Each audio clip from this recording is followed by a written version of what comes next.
ছুমান্তা ছুমান্তা ছু। ওয়াও, বড় চিংড়ি আর হচ্ছে মিষ্টি কুমড়া। আজ রান্না হবে বড় চিংড়ি দিয়ে মিষ্টি কুমড়া। তো যেই ভাবা সেই কাজ। আমি এখন চিংড়িটাকে কাটবো। তো কাটার জন্য একটা সিজার নিয়েছি, এটা হচ্ছে কাটাকাটির সিজার। আর এই তো আমি কেটে নিব। আর এই যে মাঝখানে যে রগটা আছে এটা খুব বিষাক্ত, এটা ফেলে দিতে হয়।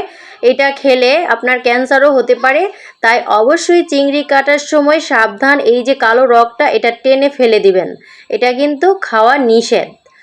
তো আমি কিন্তু এই যে ছোট ছোট পাখাগুলো ওর কেটে দিব, পরিষ্কার করে নিয়েছি, ব্রাশ দিয়ে ধুয়ে নিয়েছি। আপনারাও ভালো করে পরিষ্কার করে নেবেন। বড় চিংড়িতে কিন্তু প্রচুর ময়লা থাকে, গায়ের মধ্যে শ্যাওলা জমে থাকে। তো ওগুলা কিন্তু একটা কেচি বা একটা ব্রাশ দিয়ে পরিষ্কার করে নেবেন। তো এখন আমি সুন্দর করে এটাকে কাটছি। কেটে এটার মধ্যে যে মগজটা আছে এটা যেন বের না হয়ে যায়, একটু খেয়াল করে নেবেন। আর এই তো এর মাথাটা কেটে নিব। এরপর এর এই যে পাখা মাথা এগুলা সব মিলিয়ে একটা হাম্বল দিস্তাতে একবারে থেতলে এই তো রসটা নিয়ে নিব। এইটা না হলে কিন্তু চিংড়ি মাছটা খেতে মজা লাগে না। তো এইটা কিন্তু অবশ্যই নিতে হবে বড় চিংড়িতে। আর এই যে পাগুলো আছে এগুলাকে আমি একটু হালকা থেতলে দিব যাতে মশলাটা ভালো করে ভেতরে ঢুকে, এ কারণে একটু হালকা থেতলে নিচ্ছি। তো এই তো আমার চিংড়ি। তো এখন আমি এটাকে ম্যারিনেট করব। ম্যারিনেট করার জন্য কর্নফ্লাওয়ার নিয়েছি, এখানে হলুদের গুঁড়ো, মরিচের গুঁড়ো, একটু আদা রসুন পেস্ট, একটু লেবু, লবণ দিয়ে আমি এগুলা ভালো করে ম্যারিনেট করব। তো একটু ময়দাও কিন্তু দিতে হবে, আমি একটু আজকে অন্যভাবে রান্না করব। তো গাইস দেখতে থাকুন আমার সেই স্পেশাল রান্নাটা। এই তো হয়ে গেছে, আমি হচ্ছে মাসালার মতো রান্না করব আজকে। তো এই কারণে আমি এখানে হলুদ আর লবণ দিয়ে কিন্তু মিষ্টি কুমড়াগুলোকেও একটু ভালো করে মেখে নিয়েছি।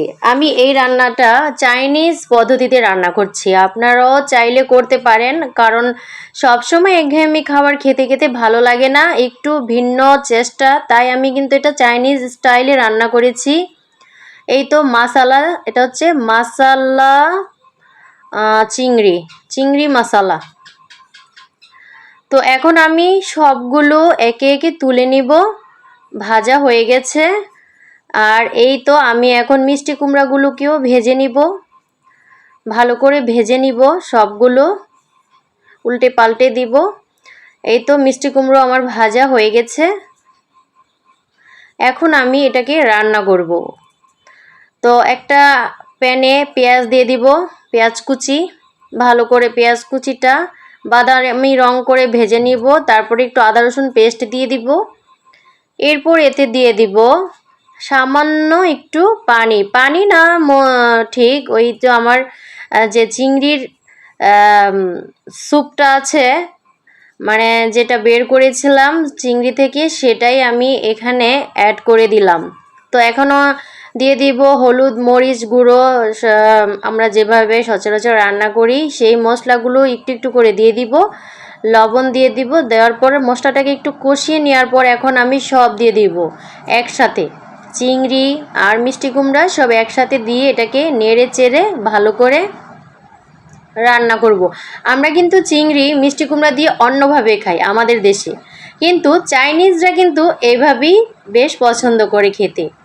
তো আপনারাও এভাবে ট্রাই করতে পারেন, আসলে খুব মজা হয়, এভাবে চেষ্টা করতে পারেন। তো আমার রান্নাটা কিন্তু হয়ে এসেছে, এখন আমি এতে কাঁচামরিচ দিয়ে দিব। ঝালটা একটু বেশি হলে কিন্তু খুব বেশি মজা লাগে, মিষ্টি কুমড়া তরকারি যেহেতু একটু ঝাল ঝাল হলেই ভালো লাগে। এখন আমি দিয়ে দিব এতে ধনেপাতা। আমার রান্নাটা হয়ে এসেছে, দেখেন রান্নার কালারটা অনেক জোস ছিল। আর এই তো আমি এটাকে এখন একটা পাত্রে ঢেলে নিব। এই যে আমার পুরো রেসিপিটা কেমন লাগলো বন্ধুরা জানাবেন। আল্লাহ।